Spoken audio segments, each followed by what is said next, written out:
Do you have a Mazda 6 and think you can charge your key fob? Here's the truth. Mazda 6 key fobs use a non-rechargeable coin cell battery, typically a CR2025 or CR2032 3V lithium-ion. They are not designed to be charged. Trying to charge them can damage the fob or even pose a safety risk. The correct approach is to replace the battery when it's depleted, usually every 1 to 2 years. We'll explain the simple replacement process in the next section. Remember, attempting to charge the fob is a myth that could lead to unnecessary issues. Replacing the battery in your Mazda 6 key fob is a straightforward process. First, carefully pry open the fob casing using a small flat tool, being mindful not to scratch the plastic. Remove the old coin cell battery. Insert the new battery, ensuring the correct polarity with the positive side up.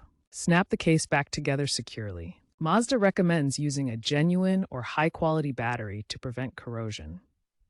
If replacing the battery doesn't solve the issue, you may need to have the fob reprogrammed by a Mazda dealership.